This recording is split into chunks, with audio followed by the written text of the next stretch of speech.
आप देख रहे हैं क्राइम अब तक।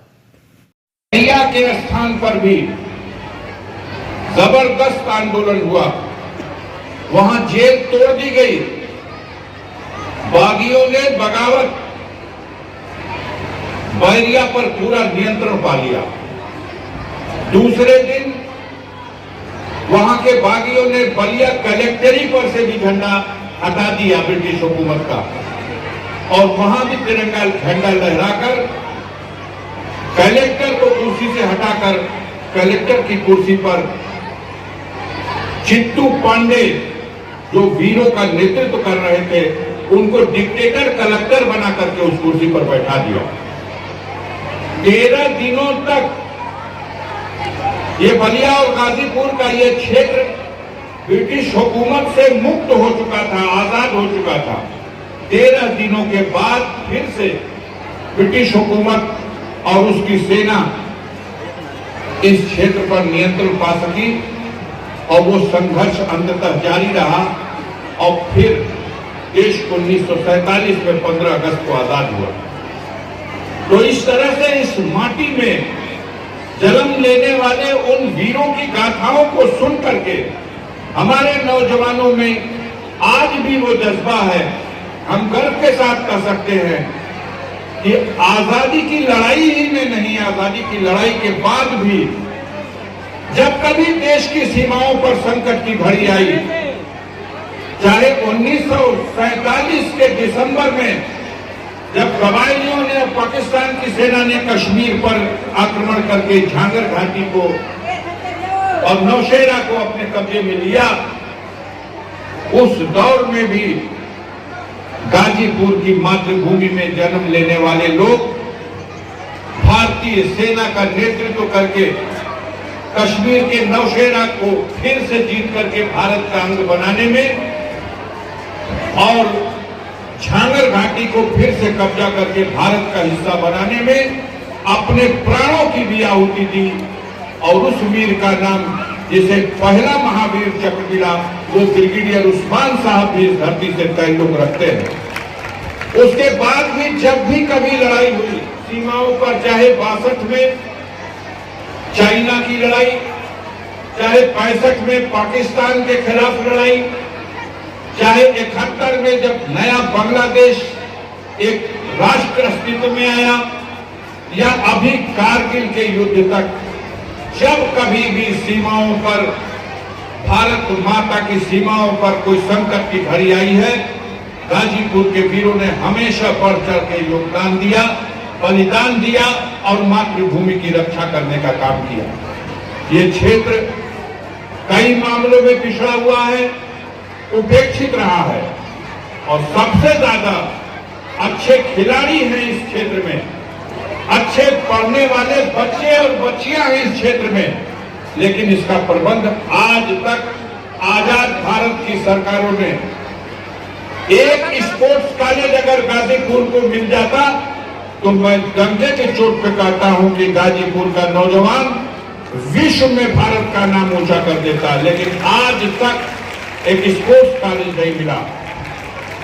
हमारे गाजीपुर जनपद में लगभग 200 डिग्री कॉलेजेस हैं। मानक बताया जाता था कि जहां 100 से अधिक डिग्री कॉलेज होंगे जिस जनपद में, वहां विश्वविद्यालय की स्थापना गवर्नमेंट करेगी। 200 से अधिक डिग्री कॉलेज हैं, लेकिन आज तक गाजीपुर में विश्वविद्यालय की स्थापना नहीं हुई, स्पोर्ट्स कॉलेज की स्थापना नहीं हुई। तो विश्वविद्यालय अगर हमारे गाजीपुर को दे दिया जाए, हमारे नौजवान नहीं मांगना चाहते हैं भीख सरकार से कि हमें नौकरी दो, लेकिन हमारे नौजवान अगर इनकी शिक्षा के, उच्च शिक्षा का अच्छा प्रबंध कर दिया जाए, तो मैं प्रतियोगिता के इस दौर में भरोसे के साथ कह सकता हूं कि हमारे इस गाजीपुर में ऐसी प्रतिभाएं हैं जो प्रतियोगिता के इस दौर में दुनिया में अपना मुकाम हासिल कर लेगी और सफलता हासिल करने में देश का भी मान ऊपर करेगी।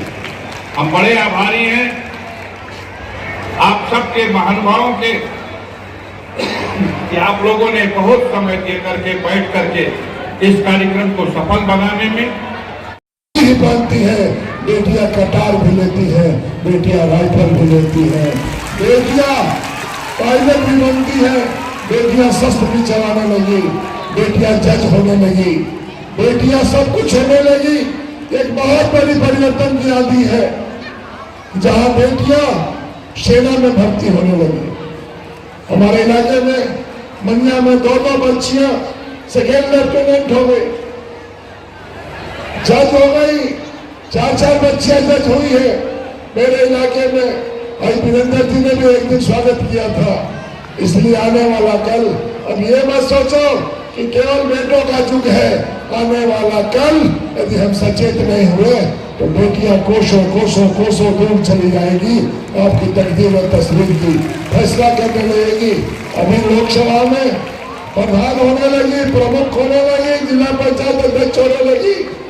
यही नहीं, आने वाले कल में सांसद और विधायक भी बनकर देश के सर्वोच्च सदन में बैठकर आपकी तकदीर और तस्वीर की फैसला करने लगेंगी। इसलिए मैं कहूँगा, अब यह तय नहीं होगा कि बेटा आगे है कि बेटी आगे है।